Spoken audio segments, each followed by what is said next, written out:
So hello everyone, it's me again, Daniel Uy, your blackjack player here in the Philippines. Okay, so ang lalaroin natin is double up. Okay, so sulat lang natin. So ito is 16. So dealer, pair, tas box mo. So sa Soler, show ko na yung pangalan. Ito yung madalas ko nilalaro. Mabilis ang pera dito compare sa ibang blackjack table. Okay, kasi meron siyang double up. So I'll explain to you. So syempre sa dealer doon, then pwede tayong tumaya side bets pair. Then sa 16, sa 16 meron siyang tinatawag na 2 cards, 3 cards, 4 cards, 5, 6 and 7. So may mga corresponding amount yun, multiplier kung magkano yung makukuha mo. Okay, so sa double up, halimbawa maganda yung cards mo, pwede ka pa maglagay ng figure dito. Kung halimbawa 1,000 tayo mo, 1,000 din dito, pero pwede rin 500 kapos yung pera mo. So kung 10,000 ka, pwede 5,000 dito. Then meron din tinatawag na double down, lagay din natin.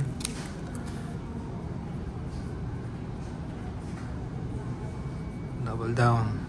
So sa double down, halimbawa 10 or 11 yung cards mo, pwede ka mag 1 card.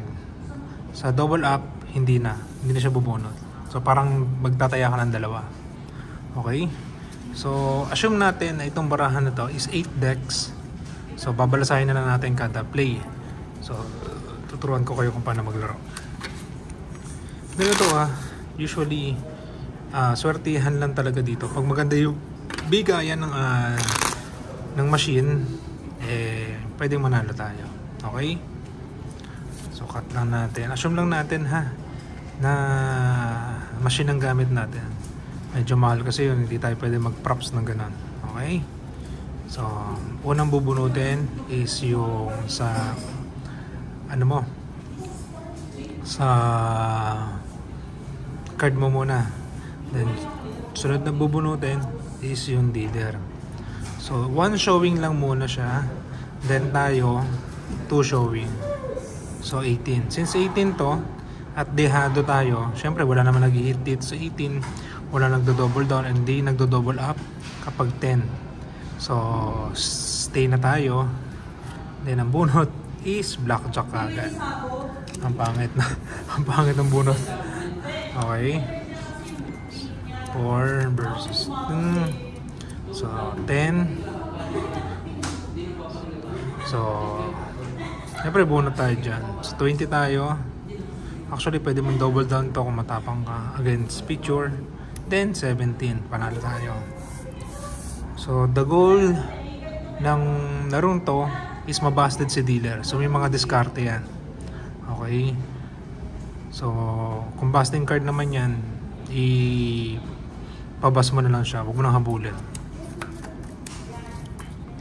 So since 4 naman yan at 12 to, 9 ang hinahabol mo rito, bigay mo na lang sa kanya para mabusted. Pero tingnan natin yan. Ngayon, pag sa double up na laro na blackjack, pag 16 yung dealer, pushes lahat, may bayad lang yung mga 21. So this is 15, 16, 17. So talo tayo. Yan.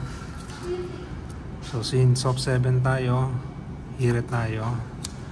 So pag nag 70, hard 70 ka na, huwag ka nang bumunot. Blackjack. Okay. So talagang may tiyempo na pangit ang bigahin ng card. Okay, nakamagagawa. So 17, stay na yan. 14, grabe naman yan.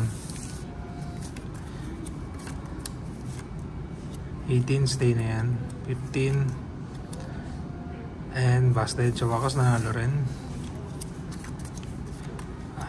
Yan. So pag 19 ang cards mo against 4, halimbawa 8 na lang, 8, 7, 6, 5, 4, 3, 2, mag double up ka, maglalagay ka dito. So kung 1,000, so babayaran ka 2,000. Okay, stay na tayo dyan. So 12, 15, and too many. So panalo yung double up mo. Mamaya tatry natin yung 2 hands. So 15, kulang tayo, hit tayo, too many. So ito is a double down. Pangit naman. So let it bust, picture pa. Ay na po. So last game.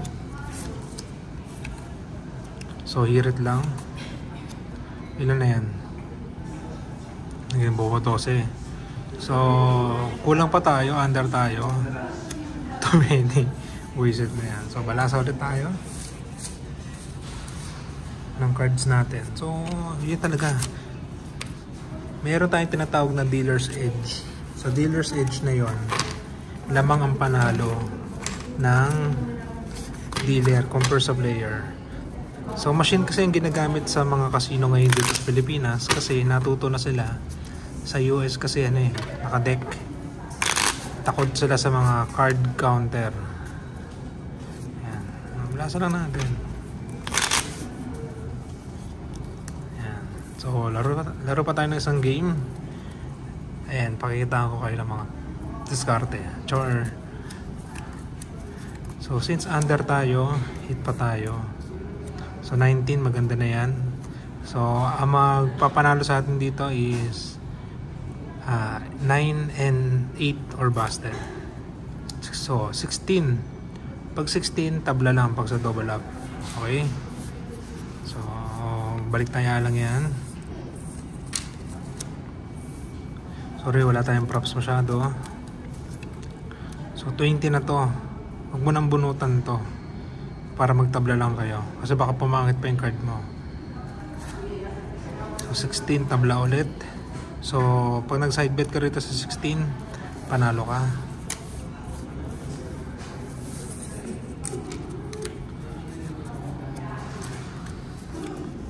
So pag under 11 ka, hit ka pa.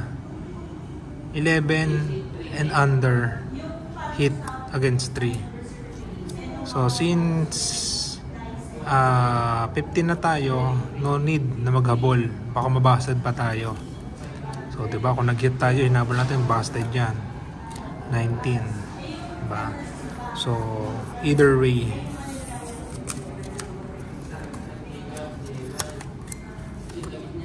so since kapos tayo, never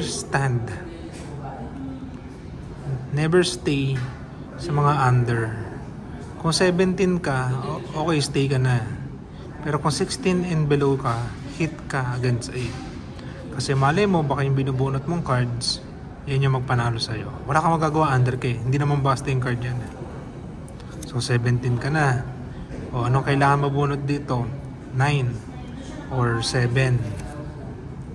So 18. 20 ka rin. So walang dapat nag-i-stay doon. So under pa rin. Ngayon, kung matapang ka, pwede yan. Pero pag picture yan, hindi na dinodouble yan tsaka ace. Try lang natin double. Oh, di ba? Double down, panalo ka, 21. So 13, 21. Tabla. Buisit na yan. Pero at least, di ba, you tried your best para mag-double down. Oh, ito hindi dinodouble to unless matapang ka. Pero nakalagay kasi sa book always. Pero dito sa Pilipinas wag. Diba? So talo tayo doon.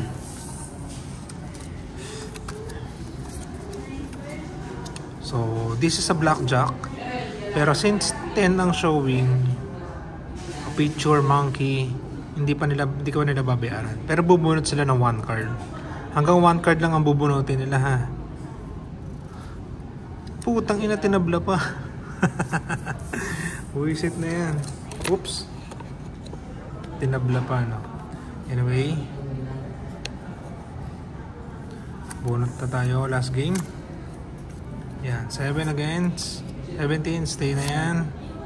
6 and 17. Tabla. Last game. Meron pa lang. May card pa naman eh. So hit pa tayo dyan dahil under. So busted. Again, kung napapansin nyo, bakit laging talo? Depende talaga sa bigay. Partida manual pa yan. So hit ka lang. So stay na yan since busting card dyan. 13, 14, and too many. Pag mga ganyang nakabunot na kayo dito 15, huwag nyo nang habulin. Kasi kung 15 kayo, hinabol nyo yan, busted pa kayo. At siya na busted. Yung ba kasi humihirit dun mga hindi marurunong Anyway, that's all for today. So good luck sa paglalaro natin.